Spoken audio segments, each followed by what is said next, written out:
बिहार में विधानसभा चुनाव नजदीक है और इससे पहले आज मुख्यमंत्री नीतीश कुमार की कैबिनेट का विस्तार हुआ। इस कैबिनेट विस्तार में जाति का विशेष ध्यान रखा गया। ऐसी ऐसी जातियों के विधायक को मंत्री बनाया गया जिसका लाभ आने वाले विधानसभा चुनाव में मिले। लेकिन इन सब के बीच बड़ी बात यह है कि अब बीजेपी को यादवों पर भरोसा नहीं रहा। हमारे साथ हमारे वरिष्ठ सहयोगी विवेकानंद से जुड़े। विवेकानंद जी, जिस तरीके से आज कैबिनेट विस्तार हुआ, जिन विधायकों को मंत्री बनाया गया है, इनमें एक भी यादव नहीं है। ये सवाल उठाए जा रहे हैं कि क्या यादवों पर भरोसा नहीं रहा बीजेपी को? देखिए, कैबिनेट विस्तार के बाद जो तस्वीर आई है, उस तस्वीर को देखने के बाद तो यही कहा जा सकता है कि भाजपा को यादवों पर भरोसा नहीं है।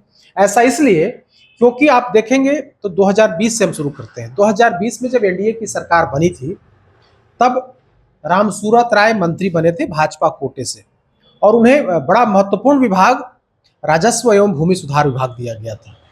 उसके पहले भी यादव जाति से बनते रहे, लेकिन 2020 से हम शुरुआत कर लेते हैं। रामसूरत राय मंत्री बने। 2022 अगस्त महीने तक जब तक एनडीए की सरकार रही, वे मंत्री रहे। 2022 में जब महागठबंधन की सरकार बन गई, वो जनवरी 2024 तक चली।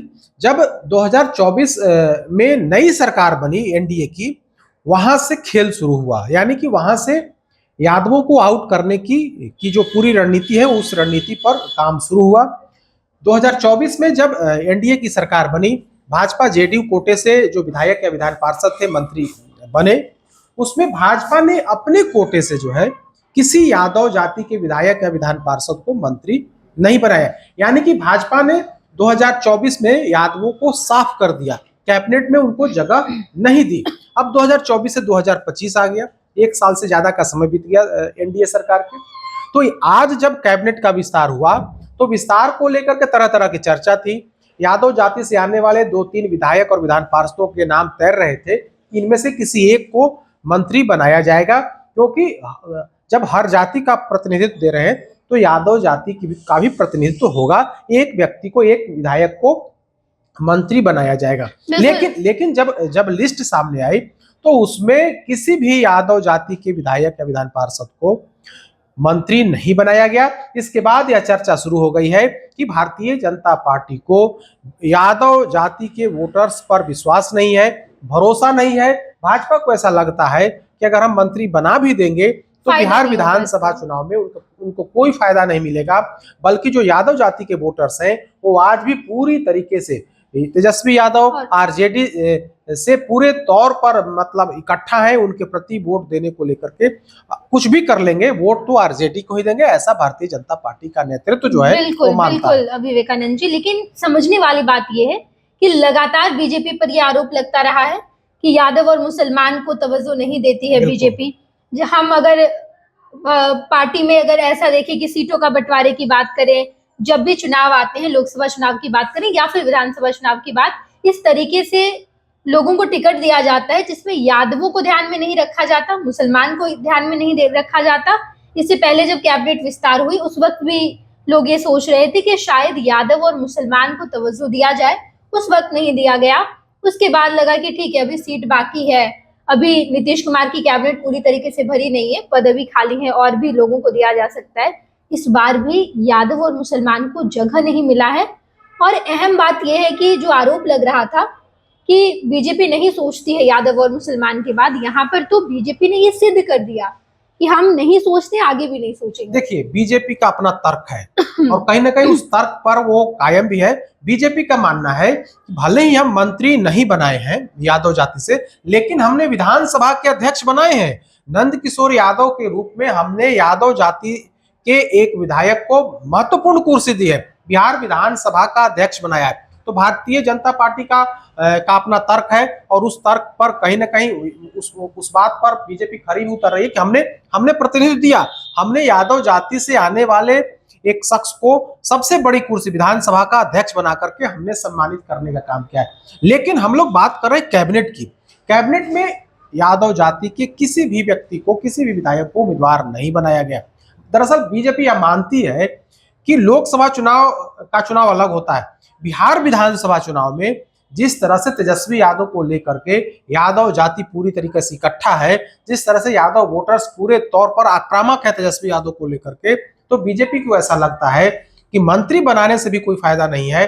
हमने तो मतलब यादव जाति को हिस्सेदारी विधानसभा अध्यक्ष के रूप में दे ही दी है, तो ऐसी स्थिति में मंत्री बनाने का कोई फायदा नहीं है। तो बीजेपी का अपना तर्क है। बीजेपी का जो तर्क है उस हमने बताया कि तर्क यही है कि इस चुनाव में, यानी कि विधानसभा चुनाव में यादव जाति हमें वोट नहीं करता है। लोकसभा चुनाव में जब जहां पर यादव कैंडिडेट होते हैं, निश्चित तौर पर वहां यादव जाति के कुछ वोट हमारे कैंडिडेट को मिलते हैं, बाकी जगहों पर यादव जाति के वोटर्स हमें वोट नहीं करते। यह लोकसभा चुनाव का समीकरण हुआ, लेकिन बिहार विधानसभा का चुनावी समीकरण पूरी तरीके से बदल जाता है। लालू प्रसाद यादव के परिवार यानी कि तेजस्वी यादव को कुर्सी पर बिठाने के लिए, मुख्यमंत्री की कुर्सी पर बिठाने के लिए यादव जाति पूरी तरीके से आक्रामक है। मंत्री भी, बीजेपी का ऐसा मानना है कि अगर हम मंत्री भी बनाएंगे तो कोई लाभ नहीं होगा, बल्कि एक सीट जहां पर हम दूसरी जाति को हिस्सेदारी देकर के हम उनको खुश कर सकते हैं, तो एक सीट कह सकते हैं कि एक सीट बेकार जाएगा। लिहाजा भारतीय जनता पार्टी के शीर्ष नेतृत्व ने इस बार यह मानना है कि हमें भाजपा को मतलब यादव जाति को अलग ही रखना है, कैबिनेट में जगह देने का कोई मतलब नहीं है। अगर देते भी हैं तो हमें विधानसभा चुनाव में कोई लाभ नहीं होगा। आप देखिए 7 सदस्यीय आज जो कैबिनेट का विस्तार हुआ है, उसमें अगड़ी जाति से 2 लोगों को मंत्री बनाया गया है।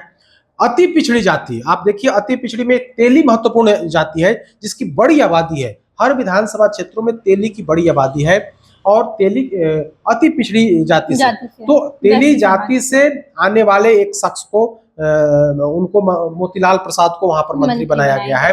और दूसरा जो अररिया क्षेत्र, जो सीमांचल क्षेत्र से आते हैं, विजय मंडल, वो भी अति पिछड़ी जाति से आते हैं और उन्हें मंत्री बना करके मैसेज देने की कोशिश की है कि हम अति पिछड़ों को पूरी तरीके से सम्मानित करेंगे। उसमें अति पिछड़ा से 2 हो गया, अगड़ी जाति से 2 हो गया और 2 जो है पिछड़ी जाति से, उसमें एक कुर्मी हो गए और एक कोयरी जाति से हो गए। तो कुल मिलाकर के 7 लोगों को जगह दी गई है और मकसद यही है कि हर हाल में बिहार विधानसभा का चुनाव जो है उसमें हम जो लक्ष्य हम लोगों का है कि 2025 सीटें हमें जीतनी है, उस लक्ष्य को पार पाने के लिए, और 2010 का जो फॉर्मूला है, 2010 में जिस तरह से सफलता मिली थी एनडीए को, जेडीयू और बीजेपी को, उसी तर्ज पर इस बार भी यानी कि 2025 में पार्टी और मेरा गठबंधन जीते, इसको लेकर के काम किया जा रहा है। और उसी के मद्देनजर आज जब कैबिनेट का विस्तार हुआ तो उसमें इस बात को इंगित किया गया कि अति पिछड़ों को पूरे तौर पर वहां पर मतलब उनका हक दिया जाए, जो वैश्य जाति है उनको हक दिया जाए, अति पिछड़ी जो जाति है उनको हक दिया जाए, और पिछड़ी जाति जो है, आप देखिए कोयरी से भी एक जो कुशवाहा जाति है, उनसे भी, वो भी नीतीश कुमार के गृह जिला क्षेत्र से जो आते हैं, उनको मंत्री बनाया गया है। कृष्ण कुमार मंटू जो नीतीश कुमार की जाति के हैं यानी कि कुर्मी जाति के हैं, उनको मंत्री बनाया गया है। दरभंगा से जो विधायक हैं जो वैश्य जाति से आते हैं, संजय सरावगी, उनको मंत्री बनाया गया है। चूंकि संजय सरावगी को मंत्री बनाने के पीछे की और वजह है ना कि अगर जब बीजेपी के प्रदेश अध्यक्ष ने इस्तीफा दे दिया, दिलीप जायसवाल, तो उसके बाद वैश्य जाति का कोई प्रतिनिधित्व सरकार में नहीं था। लिहाजा भारतीय जनता पार्टी की मजबूरी थी कि हर हाल में उस जाति को प्रतिनिधित्व देना था। लिहाजा दरभंगा से जो विधायक है संजय सरावगी, उनको वहां पर बिठा करके यानी कि मंत्री बना करके वैश्यों की नाराजगी को कम करने की कोशिश भारतीय जनता पार्टी ने की है। आप देखिए 2024 के लोकसभा चुनाव में वैश्यों में भारी नाराजगी थी कि रमा देवी का सीट काट दिया गया, नाराजगी थी कि सीतामढ़ी का सीट जो अति पिछड़ी या वैश्य जाति से आते थे सुनील कुमार पिंटू, उनका टिकट काट दिया गया। तो ऐसे में वैश्यों में नाराजगी थी, तो उस नाराजगी को कम करने के लिए दरभंगा से आने वाले, उत्तर बिहार से आने वाले संजय सरावगी को मंत्री बनाया गया है। तो कुल मिलाकर के कहें तो भारतीय जनता पार्टी ने सबको साधने की कोशिश की है, सिवाय मतलब यादव जाति को अगर छोड़ दें तो मंत्रिमंडल में सबको प्रतिनिधित्व देने की कोशिश की है। एक अहम सवाल ये है विवेकानंद जी कि यादवों की संख्या बिहार में अच्छी खासी बिल्कुल, सब अच्छी खासी नहीं बल्कि 14% से अधिक है, जो एक बड़ा रोल प्ले करती है। ऐसे में क्या बीजेपी की राहें थोड़ी मुश्किल होगी विधानसभा चुनाव में? देखिए, भारतीय जनता पार्टी हिसाब किताब लगा ली है कि हमें यादव जाति का वोट न के बराबर मिले। हो सकता है किसी विधानसभा क्षेत्र में जहां उनके यादव कैंडिडेट हो उनको कुछ वोट मिल जाए, लेकिन मैक्सिमम वोट जो होता है बिहार विधानसभा के अंदर वो मैक्सिमम वोट आरजेडी को जाता है या फिर उनके जो सहयोगी पार्टनर हैं उनको जाता है। तो वैसे से भारतीय जनता पार्टी ने समीक्षा की, भारतीय जनता पार्टी सर्वे कराते रहती है, तो बीजेपी को ऐसा लगता है कि यादव जाति को हम ज्यादा तवज्जो देंगे तब भी हमें कोई फायदा होने वाला नहीं है। ऐसा इसलिए क्योंकि भारतीय जनता पार्टी प्रदेश अध्यक्ष भी यादव जाति से रख चुके हैं। पहले अभी कुछ समय पहले नित्यानंद राय थे, उसके पहले नंद किशोर यादव थे। तो इन लोगों को बना करके, इन लोगों पर दाव लगा करके बीजेपी देख चुकी है कि हम इस बड़ा पद देने के बाद भी यादव जाति के वोटर्स जो है वो टर्न अप नहीं हो पाते। कुछ क्षेत्रों को छोड़ दे तो, जैसे नित्यानंद राय जहां से चुनाव लड़ते हैं वहां पर कुछ यादव जाति के लोग उनको वोट करते हैं। लोकसभा चुनाव में रामकृपाल यादव पाटलिपुत्र से चुनाव लड़ते हैं लोकसभा के, तो कुछ यादव जाति को वोट इनको देते हैं। लेकिन अगर आप समूल मतलब पूरे तौर पर देखें, पूरे बिहार की अगर हम बात कर लें, तो यादव जाति का जो मैक्सिमम वोट होता है वो कहीं ना कहीं आरजेडी को जाता है, या फिर भाकपा माले हो गया, या फिर कांग्रेस पार्टी हो गई, जो भी सहयोगी दल है उनके खाते में वोट जाता है। तो ऐसी स्थिति में भारतीय जनता पार्टी के सामने विकल्प नहीं था कि अगर उनको मंत्री बनाते भी हैं तो बहुत ज्यादा फायदा नहीं होने वाला है। लिहाजा नेतृत्व ने यह निर्णय लिया कि उस वर्ग से, उस जाति से किसी भी विधायक या विधान पार्षद को मंत्री नहीं बनाए।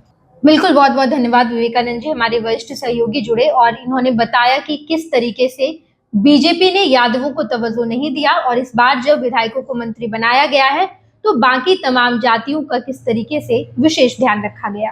पैनोरमा ग्रुप, जो सोचता है वो करता है। ये लो मुंह मीठा करो, आज मैंने अपना जॉब छोड़ दिया, अब हम पूर्णिया वापस जाएंगे। जॉब छोड़ दिया है? मतलब ये घर कैसे चलेगा, हम करेंगे क्या और माँ बाबूजी क्या बोलेंगे? इसलिए मैं एक और मिठाई का डब्बा लाया, अपने बिजनेस के लिए लोन अप्रूव हो गया। अरे लोन अप्रूव हो गया वो तो ठीक है, लेकिन पूर्णिया में हम रहेंगे कहाँ? अपना घर भी तो नहीं है वहां। इसलिए तो एक और मिठाई का डब्बा अलग से लाया हूं। हमने पूर्णिया में घर ले लिया है, पूर्णिया के ई होम्स पैनोरमा में। पूर्णिया में पैनोरमा ग्रुप लेकर आए हैं ई होम्स पैनोरमा। बड़ा घर, आलीशान जिंदगी और अत्याधुनिक सुविधाओं के संग। अरे अब क्यों मुंह मीठा करवा रही हो? क्योंकि हम घर वापसी जो कर रहे हैं। घर वापसी की खुशी पूर्णिया में ई होम्स पैनोरमा के संग। E Homes Panorama, luxurious lifestyle redefined.